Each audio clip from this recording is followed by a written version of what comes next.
নমস্কার, আমি শ্রাবণী। রোজকার মতো আজও আমি এসে গেছি তোমাদের গল্প শোনাতে। আমার এই গল্পের আসর চ্যানেলটিতে আমি তোমাদের রোজ বিভিন্ন ধরনের ছোট গল্প শোনাবার চেষ্টা করি। আজকে আমি তোমাদের কাপুরুষ নামে একটি ছোট গল্প শোনাবার চেষ্টা করব। তো বন্ধুরা, তোমাদের জানাই যে আমি একজন শারীরিক প্রতিবন্ধী। নিজের প্রতিবন্ধকতাকে দূরে সরিয়ে নিজের পরিচয় তৈরি করার লক্ষ্যে তোমাদের এই গল্প শোনানোর কাজটা শুরু করেছি। এই কাজে আমার সফল হতে গেলে তোমাদের সাহায্য বা সাপোর্ট খুবই দরকার। তাই তোমাদের রিকোয়েস্ট করছি, প্লিজ প্লিজ তোমরা আমার বলা গল্পগুলো স্কিপ না করে পুরোটা শোনো। আমার চ্যানেলটা সাবস্ক্রাইব করো, লাইক করো, কমেন্ট করো ও একটু শেয়ার করে দাও। আর এখনও অবধি যারা যারা আমার চ্যানেলটা সাবস্ক্রাইব করেছো তাদেরকে অনেক অনেক ধন্যবাদ জানালাম। আর যারা সাবস্ক্রাইব করোনি তারা প্লিজ একটু সাবস্ক্রাইব করো ও পাশে থাকা বেল আইকনটা ক্লিক করে আমাকে সাহায্য করো।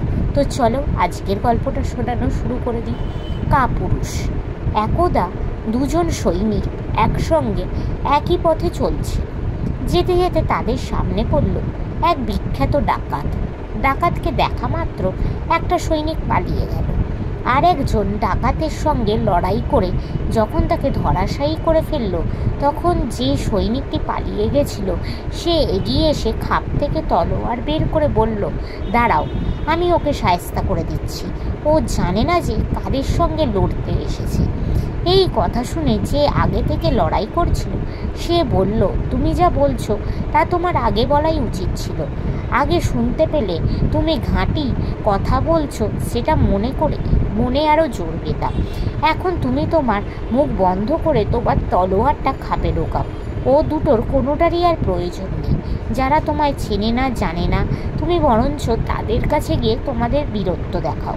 ডাকাত দেখে যে বিক্রম নিয়ে তুমি পালিয়ে গেছিলে তা দেখেই তোমার বীরত্ব আমি বুঝে গেছি। তাই তোমাকে আর আমার কাছে বীরত্ব দেখাতে হবে না।